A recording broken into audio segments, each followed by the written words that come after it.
Yeah, so I'm Nathan Leigh. I'm recently associate professor at the Universidad de Concepción in Chile and a research affiliate for the American Museum of Natural History. I'd like to thank you all for having me here today. It's a very exciting opportunity, and I'm really looking forward to presenting our work. Today, I'll be talking about constructing a factory for predicting merger rates of black hole pairs.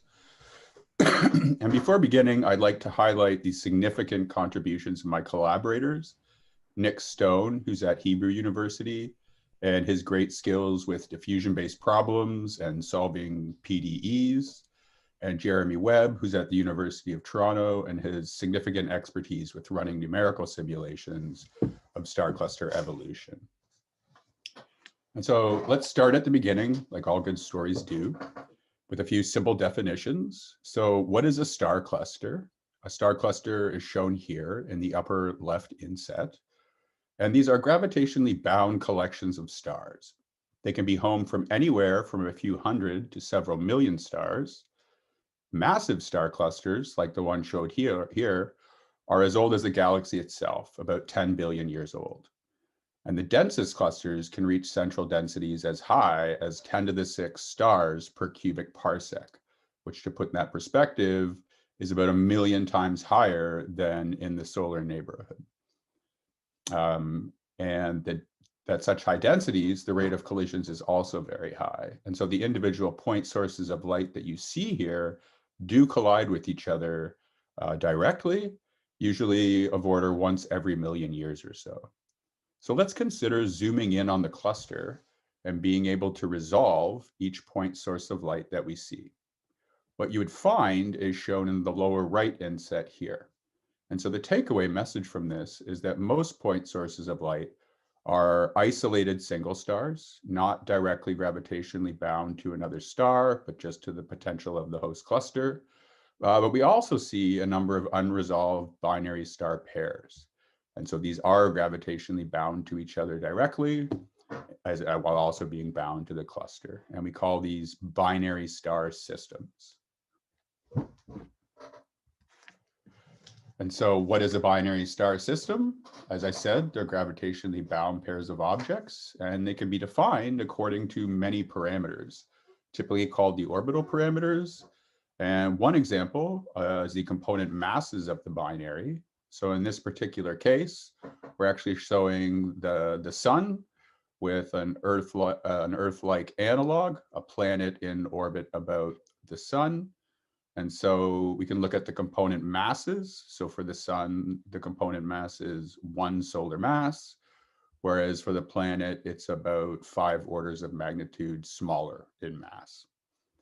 We can also look at the semi-major axis, which tells us roughly how far apart the orbiting bodies are.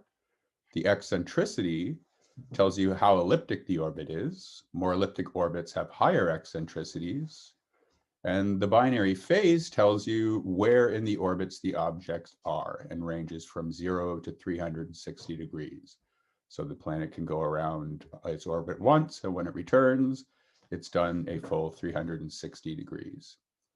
But the takeaway message here is that binary stars have several parameters used to define their orbital properties.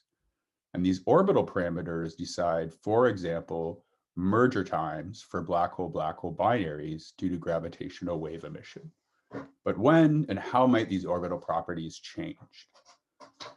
Well, as I mentioned, in dense environments, it often occurs that single stars collide directly with binaries, and this will change their orbital properties. But in general, why do we care about binaries in dense star clusters?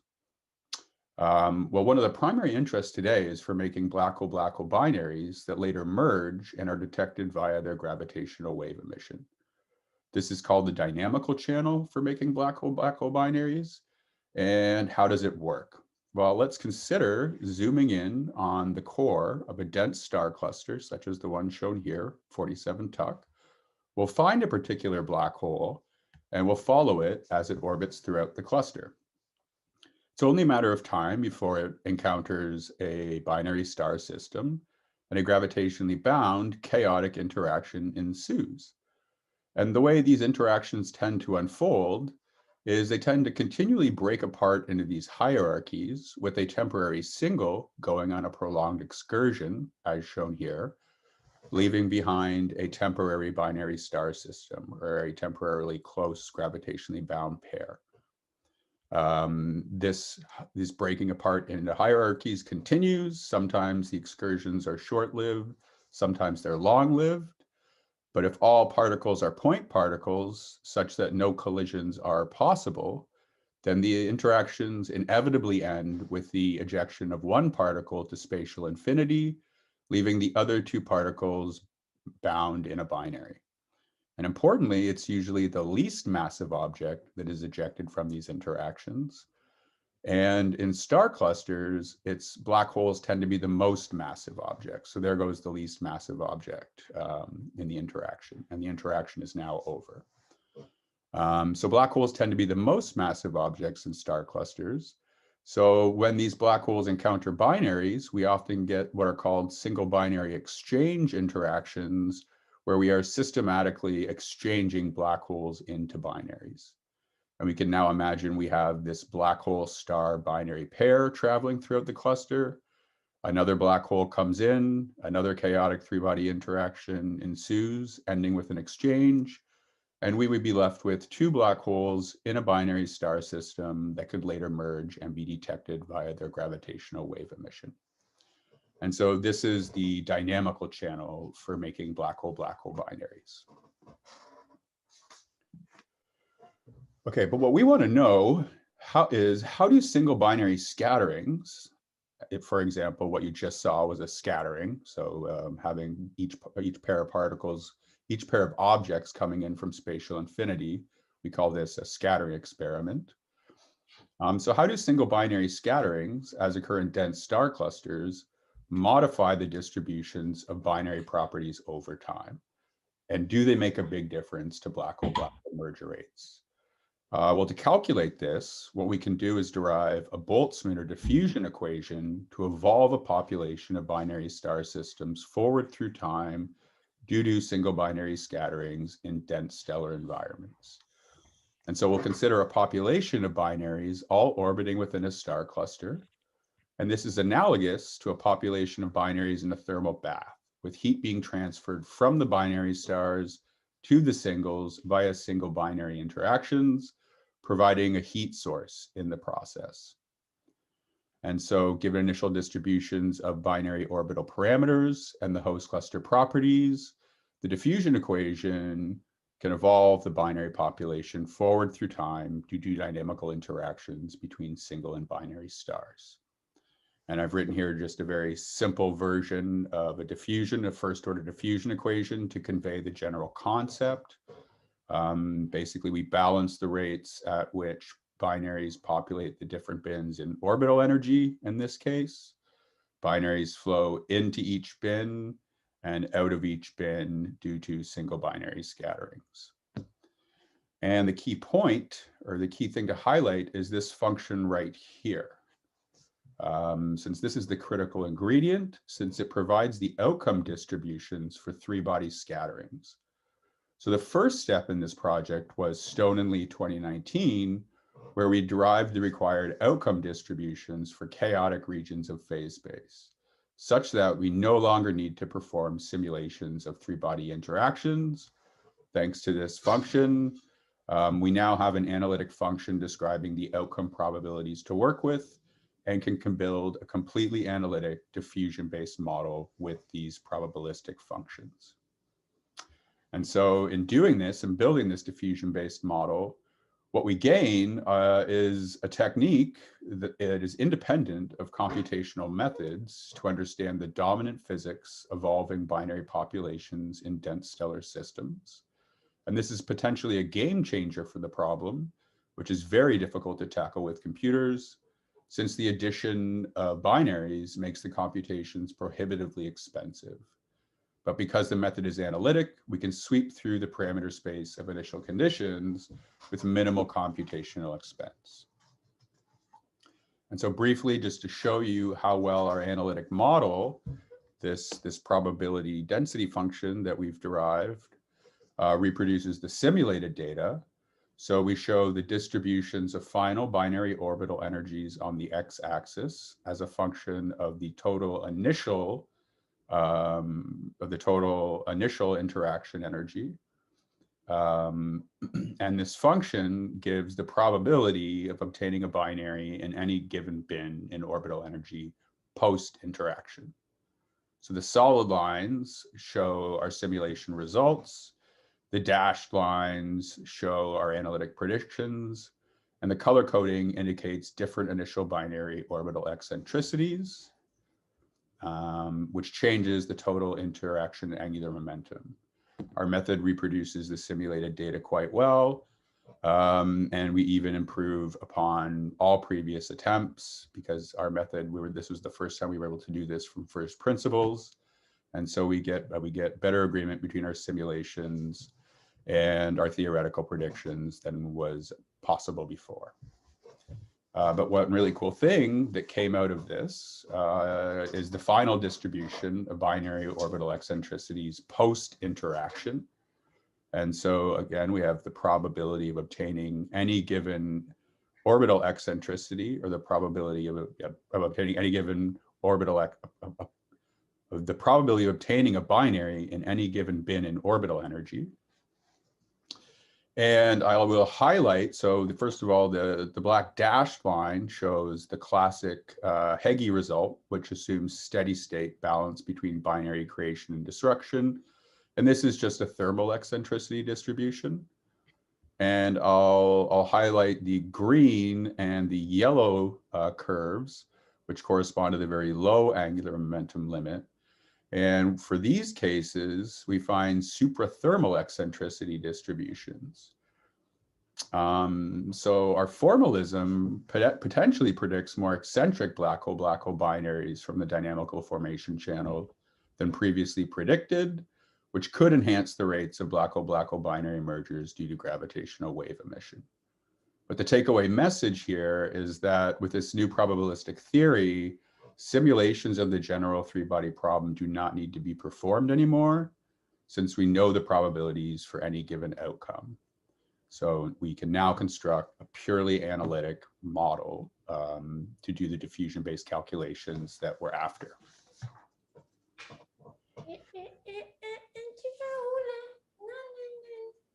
Of course, right. So with our probability density functions now derived, we're ready to move on to the next step, which is to evolve an entire population of binaries due to single binary scatterings.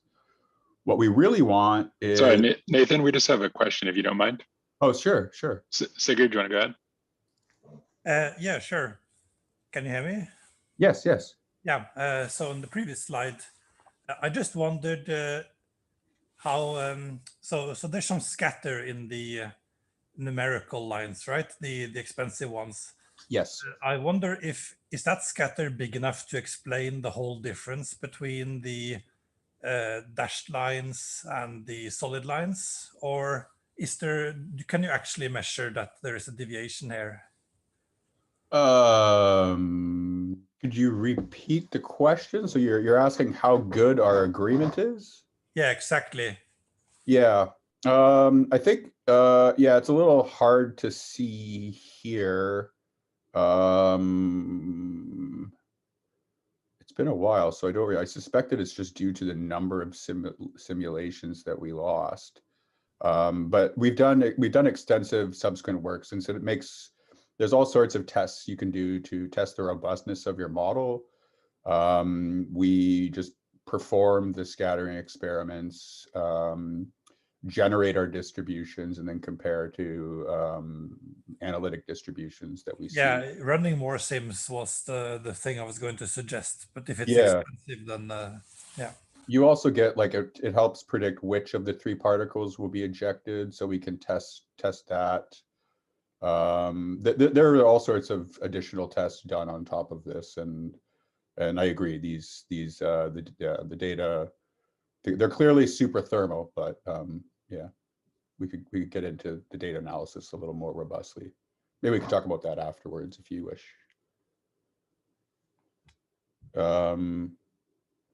Okay, so what we really want is a more sophisticated diffusion equation that goes beyond first order, but the idea remains the same. We balance the rate at which binaries populate the different bins in orbital energy. Binaries flow into each bin and out of each bin due to single binary scatterings. And we integrate into our model a Fokker-Planck formalism and couple the single binary interaction evolution to that of the host cluster. And just very quickly, as before, what we needed to compute our diffusion coefficients was this function right here, which is what we derived in Stone and Leigh. So before getting into showing some results, I'd like to briefly motivate it by discussing what the goals are and what we hope to obtain from our model. So what can we do with our analytic model? One thing we can do with our diffusion formalism is to predict the rates of black hole mergers in dense stellar environments due to the dynamical formation channel. So we get population statistics for a wide set of initial cluster conditions for comparison to observational data. And this is important since we are very clueless about the initial conditions. And for example, how many stars, black holes, neutron stars, and so on should be present in a given cluster at a given time. Because our method is analytic, we can rapidly sweep through the parameter space of initial conditions and isolate the influence of 3 and 4 body dynamics in deciding the overall merger rates coming from this channel. And currently, no model for star cluster evolution can cover the entire parameter space relevant to real star clusters. So ours is the first method that can do so, while also including physical effects that other methods are not able to capture. We can also predict the rates of formation of various types of stellar exotica, where either collisions are required or the exchange of a compact remnant into a binary system is needed.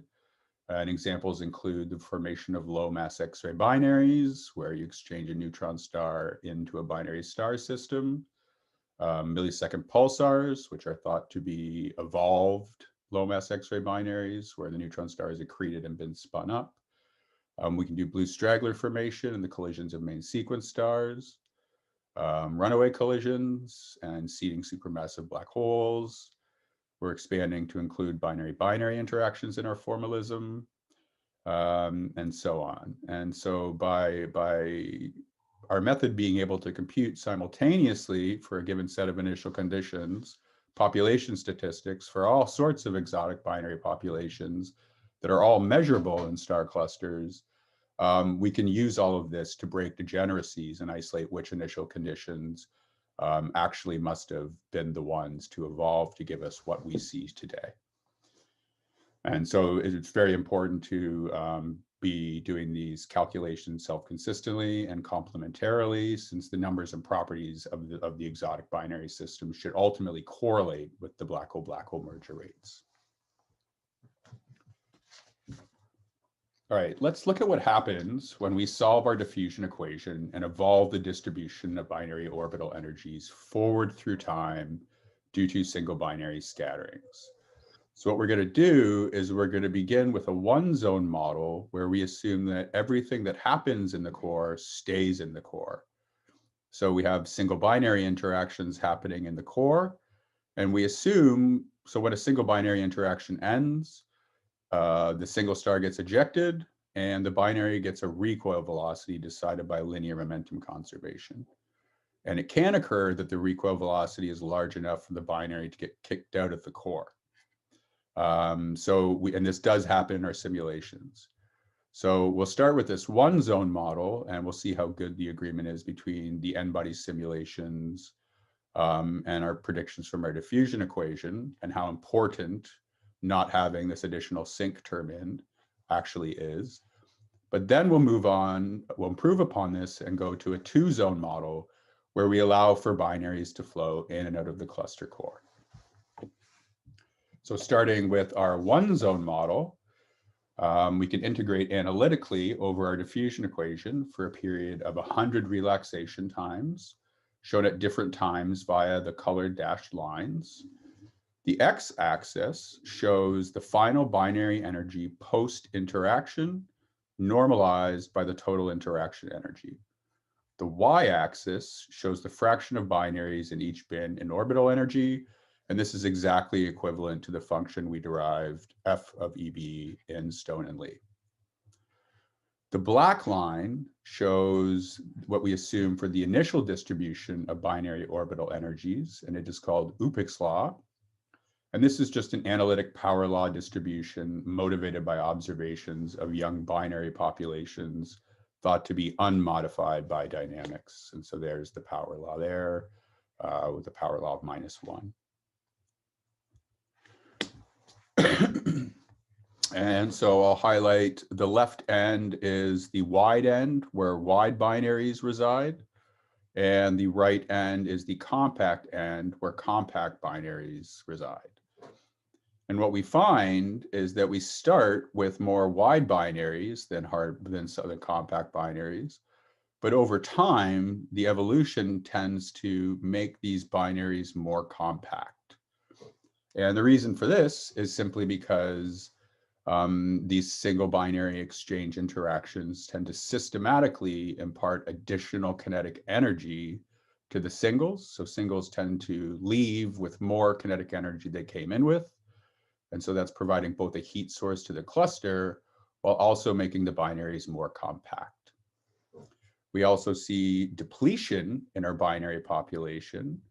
And this is because we include sink terms at the boundaries. And so if a binary here becomes wider than this limit, we remove it from the population since we assume that it will be rapidly destroyed via a subsequent single binary interaction. If a binary is here and just beyond this boundary, we assume it's become so compact that it will merge due to gravitational wave emission before the next single binary interaction occurs. And we can compare these results to the results of n-body simulations of star cluster evolution. So the colored points here show the results from our n-body simulations, whereas the dashed lines show our solution from the diffusion equation. That we follow the time evolution of the binary orbital energy distribution function again on the y-axis as a function of the post-interaction binary energy, still normalized by the total interaction energy. And what we find is that the agreement between our analytic model, shown by the dashed lines, and the n-body simulation, shown by the data points, is generally quite good at the wide and compact ends, but we systematically underpredict in the simulations the number of binaries by a factor of about 2 relative to our analytic predictions.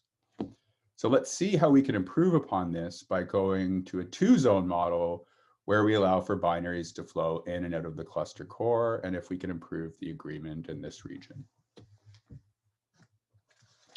And so just to remind you, we're now moving to the picture on the right, where we allow for binaries to flow in and out of the cluster core. And so to remind you, these 3-body interactions end with a single being ejected, and the binary gets a recoil velocity decided by linear momentum conservation.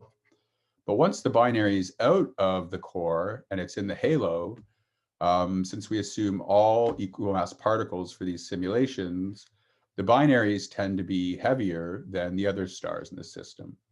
So by energy equipartition, they systematically slow down, imparting additional kinetic energy giving up kinetic energy to the other singles.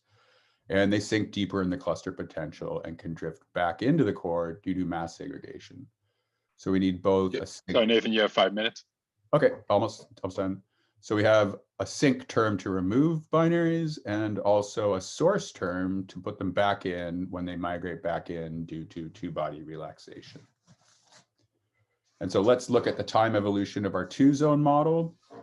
So binaries in the core are shown in blue, whereas binaries outside of the core are shown in red. And we start with 50% binary fraction in both the core and the halo.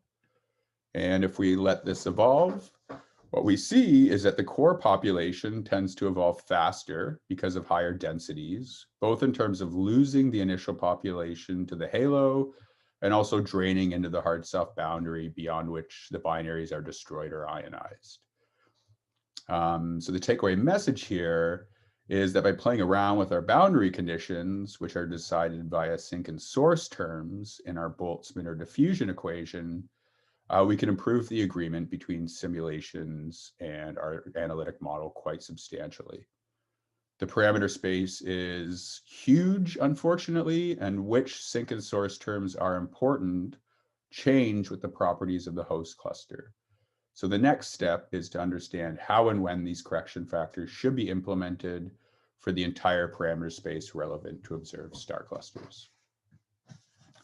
And briefly, I can just show the agreement is indeed improved for our two-zone model. So this plot is a little bit busy, and I'll show the core and halo populations separately in just 1 second.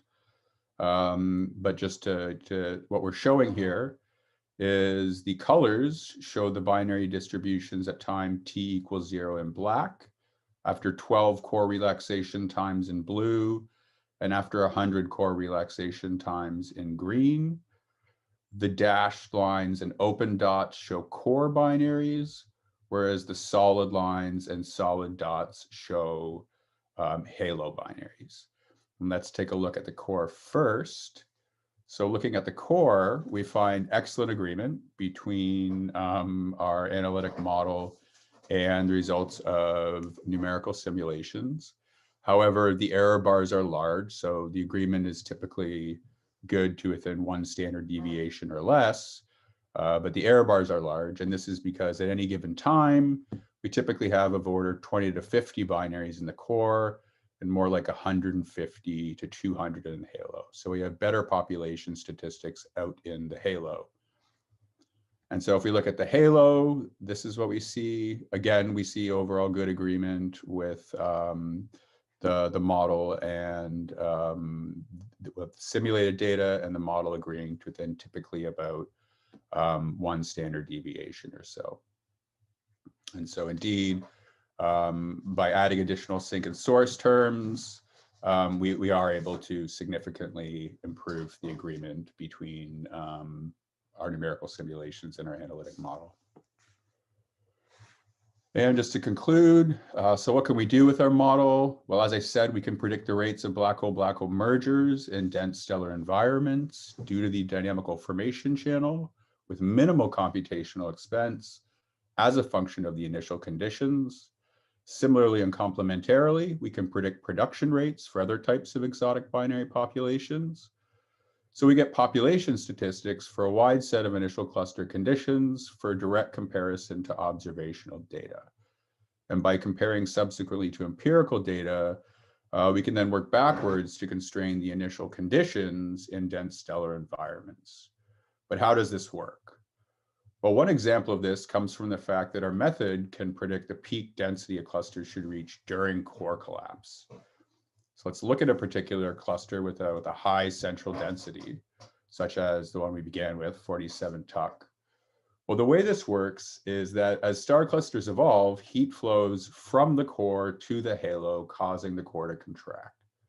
The core is a negative heat capacity system, so this contraction heats it up further, and it's ultimately a runaway process called the gravel thermal instability that ends with a singularity at the origin. And this contraction should continue indefinitely, but what stops it are single binary interactions.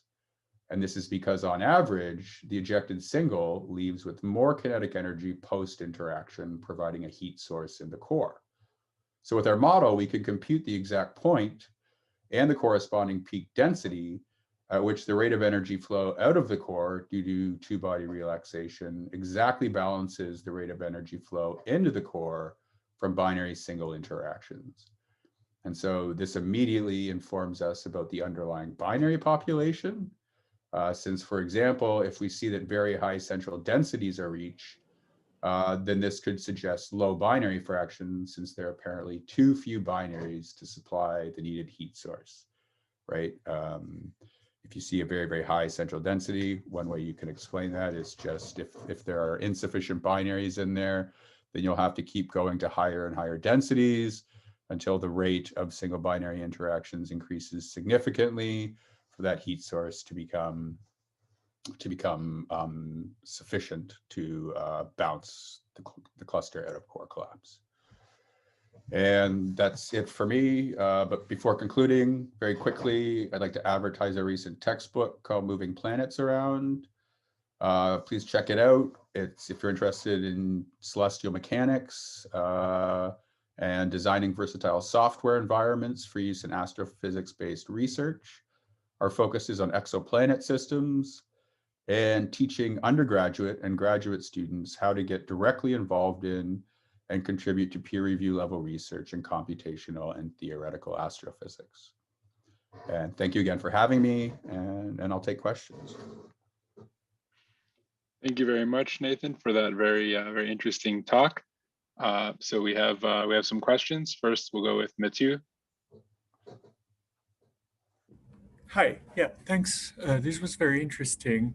I was wondering if you're keeping track in your formalism of the particles that are ejected, because that could give you another observational comparison point with dynamically ejected runaways, for which we are starting to have a lot of Gaia data. Great. So for, yes, it's exactly what we can do. So the next step, so for our simulations, the central densities are not high enough for binaries to typically, they're not high enough for the energetics to be enough to kick the binaries out of the cluster. So we really don't see it happen in our simulations. But where we need to go next is to denser initial configurations, because we'll have to include a source term for binary formation, because three single stars can meet and form a binary in very, very dense environments. And we'll also have to include sync terms for binaries and stars actually leaving the cluster. Yeah, I think also yeah. the single stars ejected would be very interesting. We'll get all of it. Absolutely, yes. Okay, thanks. Okay, Amiel. Wanted to know, thank you for the interesting talk. I wanted to know whether in your formalism, especially when coming to apply to observations, you're taking stellar evolution processes into account. I assume you are not, but I'm wondering, whether, how things like mass transfer when the two stars are very close to each other, common envelope evolution, and just general evolution would affect the dynamics. Absolutely. So I think you have to do, so what we'll get, for example, is we'll get binary populations, and we'll know each component of the binary, and we'll know the properties of the binary. And so some of our binaries will not be Roche-Loeb filling, but we can immediately, we can calculate if they will become Roche-Loeb filling when they hit the RGB or the AGB. And so it's also relatively easy to include like a source term or a switch in our formalism to using stellar evolution timescales to evolve stars and change their radii. And so basically what we'd get is we'd get the properties and the objects that are in there. And then we can tell you if it's going to actually accrete. So like an LMXB, is it too wide for there to be any accretion? Because if it is, you won't see it. So we'll be able to answer right away how many of these should be actively accreting and visible in the X-rays and these types of questions. But are you saying that the stellar evolution does not affect the dynamics?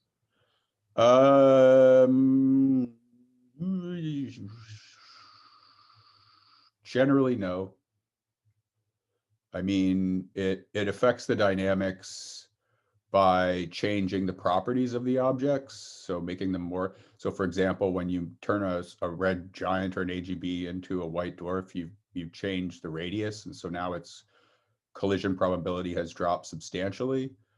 But so I wanted to know whether you're following these effects in your calculation. not for this initial test, but this is something that we will include in there. Generally, I think you're more interested in the pairing and then figuring out which, because most of these binary populations, what you're seeing are the longer term internal binary evolution. So what you really want to know is what kind of binaries you set up and which ones will be visible in X-rays. If you also get merger rates, so you should be able to know blue straggler numbers just by counting the number of blue stragglers that are brighter and bluer than the turnoff. And then so there, for example, with collision products, they have a period where they're inflated and will contract, give up that extra energy from the collision event on a Kelvin-Helmholtz time. And so we can certainly put that in there as well. We can include all of these effects. Just deciding which ones are the most important and which ones to focus on is I think the real question. Thanks. Next we'll do Catherine. Hey, so I've got a bunch of questions, but one would be sort of how about hierarchical systems? Can you sort of treat everything as layers of binaries within binaries, and deal with hierarchical systems? So we can indeed deal with hierarchical systems. So you don't tend to make, so where you'll make hierarchical systems is with very high binary, you'll make them in open clusters. So you actually will make them in the type of cluster that we looked at, but we weren't following, we made our, so the crossover at a binary fraction of less than 10%, single binary interactions dominate over binary interactions. So as the binary fraction goes up, you're getting more and more four-body interactions, or at least the relative rates are such that you're getting many more four-body interactions for every three-body interaction. Then you can start making triple systems, and they can be dynamically stable. And so we've done a lot of work on this, actually, trying to expand Stone and Leigh 2019 started with the four-body problem, and we have most of that done. We just need to get it published now. But yeah, no, you could tell the exact rate at which you're forming triples, you know their properties, and then you know if they're, for example, in the active Lidov-Kozai domain. But we've been able to do things like also derive the expected inclination angle distribution for dynamically formed triples between the inner and outer orbital planes. This all just needs to get published and integrated into the model. And are the hierarchical systems important for the global dynamics, or are they just a curiosity, if you see what I'm saying? So I think it depends on why would you want triples in there? No, I'm asking you, right? If I wanted to know about the evolution of the globular cluster as a whole, do I only care about, can I just get away with merely all the beautiful work you've done following the binaries, or do I need to follow the higher? So it's actually, so in a globular cluster, it's I think it's pretty hard to form triples just because the energetics are not favorable and the interactions tend to be shorter lived. But the way to think about it, I think, is if you think about star clusters like a gas cloud, a star cluster with a high velocity dispersion is a hot cluster. So interactions and collisions should be dissociative and destructive, and you should have very few binaries and no triples. In an open cluster with a very low velocity dispersion, it's cold, and so the particles stick together more. And you see more higher fractions of triples and quadruples. And in fact, the interactions take longer, and you even have a high probability of an ongoing four-body interaction being interrupted by another binary before it finishes. And so then you could have a six-body interaction. And so the open cluster regime is actually the hardest because the interactions take so long that you have to worry about subsequent dynamical effects happening before the interaction's over. Whereas in very dense environments, it's just single binary interactions, since the densities are so high.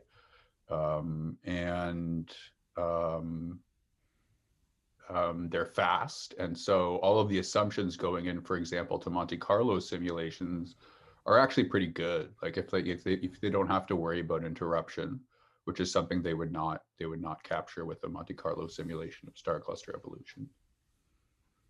But so if you're interested in triples, so where it could also become interesting is if you have a central massive object there, it obviously is very important. And you would want to know, you would know what the properties of if a binary ends up bound to that central massive object, you would certainly be able to evolve it due to Letov-Kozai or whatever, and calculate if that time scale beats interruption time scale or all these types of things. So I think it depends on the problem. Did that answer the question? Yeah, thank you. Thank you. So next, Barry. Hi, Nate. That was so interesting. I'm building on Catherine's question. Is it straightforward to include a central massive object in the setup that you have in order to follow the dynamics around, say, a supermassive black hole? Yep. Excellent. So that's part one. Part two is, could you introduce something like a dynamic coolant, right? A sort of fake AGN disk to your sort of cluster environment and try and mimic, you know, the effect on the nuclear star cluster of having a dynamic coolant in that environment. Is that something that you can definitely do? We can put a disk in. We know when stars. We could use the work that we've been doing to know, for example, how long they'll be ground down into the disk. I think adding gas in opens a lot of. I mean, it's hard, and I think we have a lot to worry about with torque prescriptions for just binaries in the disk and things like this. But absolutely, you could put in like a source of dissipation. It would just be, do I believe the source of dissipation is up? Do I believe that the way that we're doing this is actually capturing the physics correctly? I think. And so I think we'd have to talk about how to do that. But absolutely, yes, the model can do all that. Cool. Thank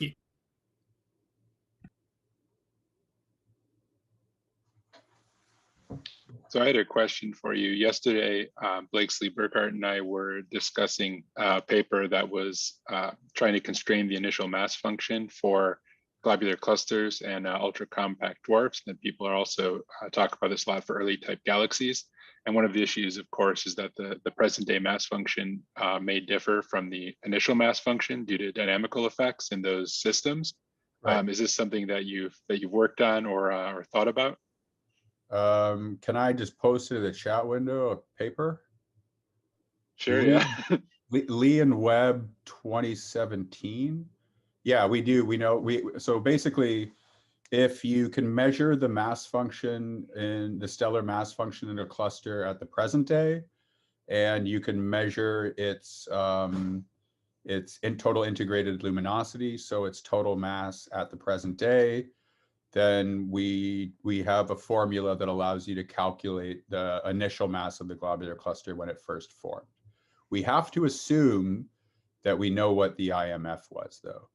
So it would be good to get into this a little more with some. Catherine's done work on this, and so I'm hoping to look at what she's done and see if we can actually what we can do with relaxing that assumption. Okay, yeah, because that's what I'm interested in, is saying I can measure the current mass function, and I want to back out what the initial mass function was to sort of, you know, remove the effects of any kind of dynamical effects of preferentially removing some part of the mass function.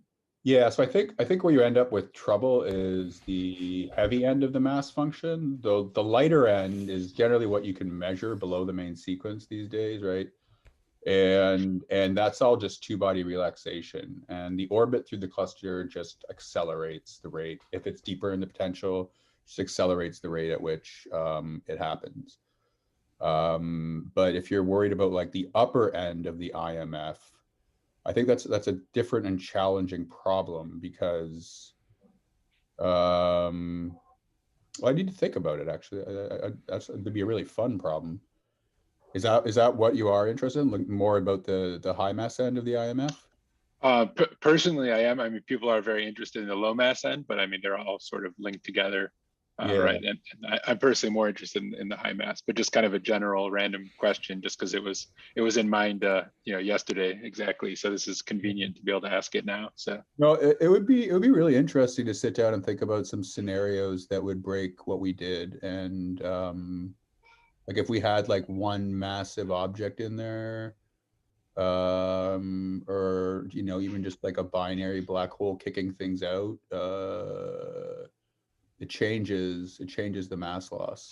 There's ways to change the mass loss in this and start depleting the higher end instead of the lower end.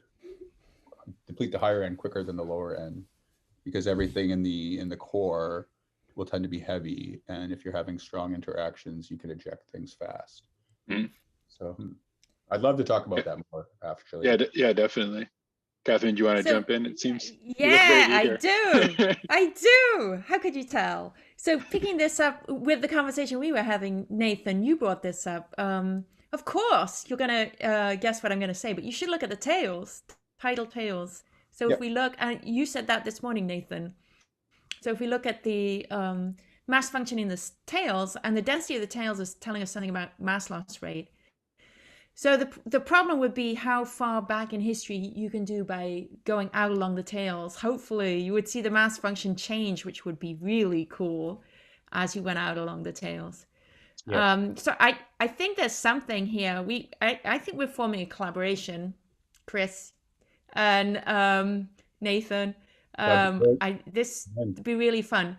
I think, Chris, you're being very challenging by wanting. That's annoying. Apart from that, I think we're going in a good direction. I missed something about me being annoying, but you broke up, so I missed it. So. I said you were challenging because you want to know about the high mass end. I think the lower mass end obviously is going to be easier because we can see it at some level. But we can. But I think what we can do, I think for the high mass end, you can actually really. It might be able to change the picture. I need to think about this. Yeah, the low mass end, there's stuff we can do right away. That's exciting. Exactly what Catherine was describing.